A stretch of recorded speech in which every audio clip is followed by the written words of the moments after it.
Hello friends, আমাদের summer vacation শেষ। লোকের খুব ইচ্ছে ছিল কেক বানানো শিখবে। পুরো সামার ভ্যাকেশনে তো শিখে উঠতে পারিনি।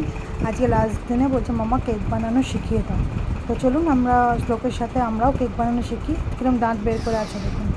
প্রথমে দুটো ডিম নেবেন, দুটোকে ভালো করে ফেটিয়ে নেবেন, তার সাথে একটু দুধও মিশিয়ে নেবেন। দুধটাকে ভালো করে ফাটাবেন। এটা আপনারা হ্যান্ড ব্লেন্ডার দিয়েও করতে পারেন, নিজের হাতেও করতে পারেন। তার সাথে আপনি নেবেন হাফ কাপ ময়দা,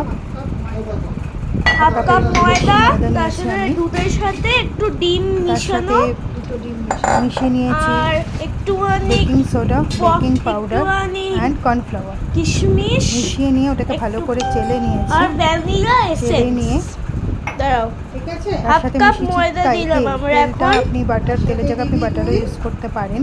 একটুখানি বেকিং এখানে পাউডার বলে দিয়েছি কতটা কি। বাঙালি রান্নাঘর, তাই এরকম করে খুশি আজকে করেছি, কারণ আজকে বাইরে খাবে না, আমরা শুধু বাড়িতেই খাবো। এবং শ্লোককে আমি শেখাচ্ছিলাম, প্রচণ্ড গরম এবং দুপুরবেলাও বায়না করেছে, তারা পুরো করে শেখাচ্ছিলাম। বেকিং পাউডার তার জন্য হাতের কাছে যা ছিল তাই দিয়ে ওকে শিখিয়েছি। সব সিল প্যাকগুলো বের করে ফেলেছিলাম, ওগুলো রেখে আবার যেগুলো আমি ইউজ করি সেগুলো বের করলাম। একটু বেকিং পাউডার। শ্লোক তো ব্যতিব্যস্ত হয়ে পড়েছে, ভয়েস শুনতেই পাচ্ছেন ওর ব্যাকে। তার সাথে আমরা দেবো একটু বেকিং সোডা,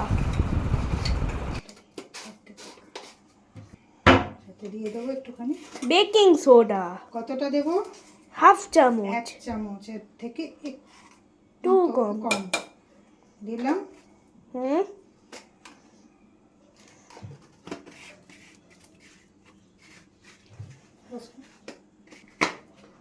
আমাকে তো অন্যভাবে এবার চালাবো। এবার সবকটা একসাথে চেলে নিবি। ওকে, কারণ চাল না চেলে নিলে তোর যদি কিছু পার্টিকেলস থাকে সেটা বেরিয়ে যাবে। চেলে নিলে একদম স্মুথ হয়ে যাবে। বাহ, তুমি তো খুব ভালো বানাচ্ছ গো।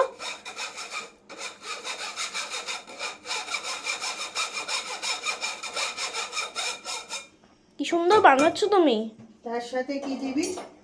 তার সাথে দিয়ে দিবি একটুখানি তেল। কতটা তেল দিবি? যদি যতটা তেল নিয়েছিস, যতটা ময়দা দিয়েছিস তার 1/3 তেল মিশিয়ে দিবি এর সাথে।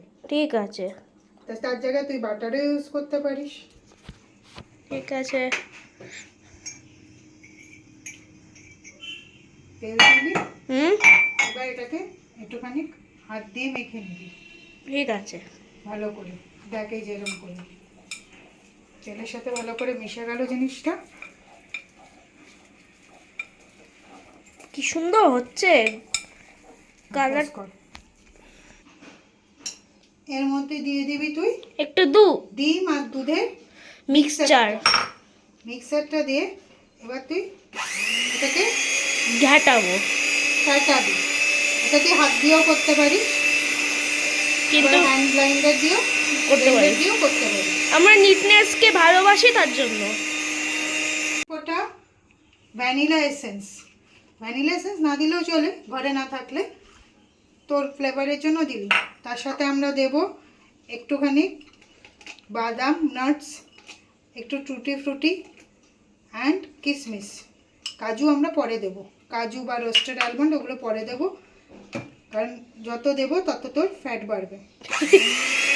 তারপর ওটাকে ভালো করে আবার মিশিয়ে নেবি।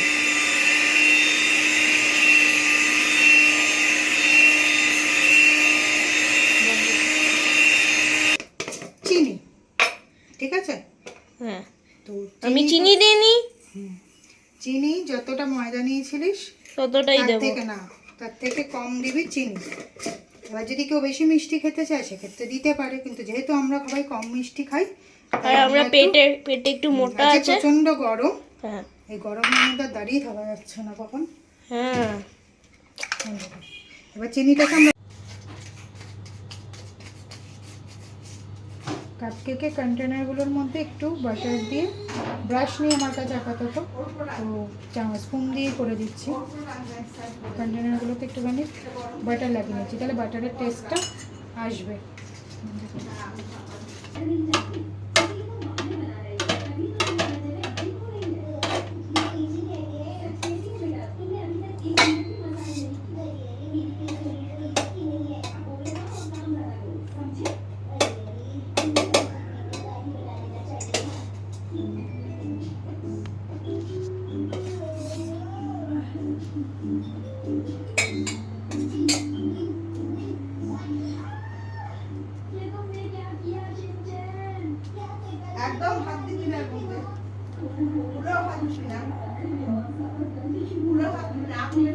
এইভাবে সবকটাকে ভর্তি করে নেবো আমরা।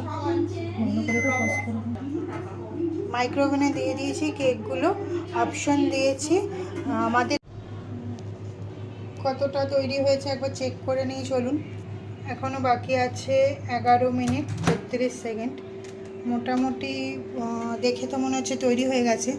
একটা টুথপিক দিয়ে একটু চেক করে দেখব। হ্যাঁ, মোটামুটি তৈরি হয়ে গেছে। এবার একটু ব্রাউন হওয়া দরকার আছে কেকের মতো। দেখুন প্রচণ্ড হিট, ক্যামেরা বেশিক্ষণ রাখতে পারছি না। আমাদের কাপ কেক রেডি। এবার আমরা বের করব। আমার গ্লাভস ইউজ করতে একটু অসুবিধা হয়, আপনারা নিশ্চয়ই সবাই গ্লাভস ইউজ করেন। সো দেখে নেব।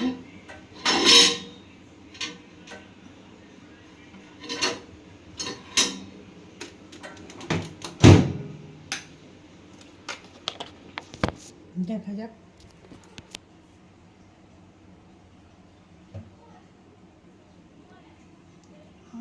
আপাতত এটা ঠান্ডা হতে দেবো আমরা, তারপর আমরা এর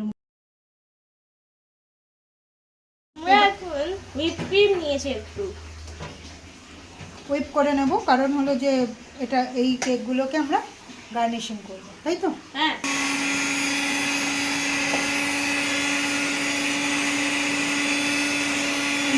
বরফের মতন জমে গেছে পুরো আইসক্রিম।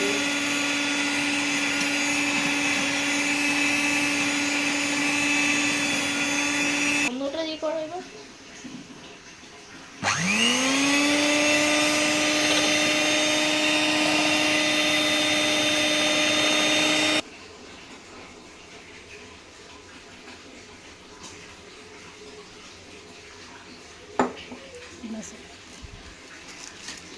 এবার গ্লাসের মধ্যে আমরা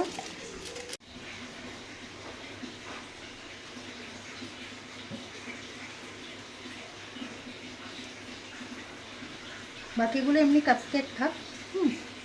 এই চার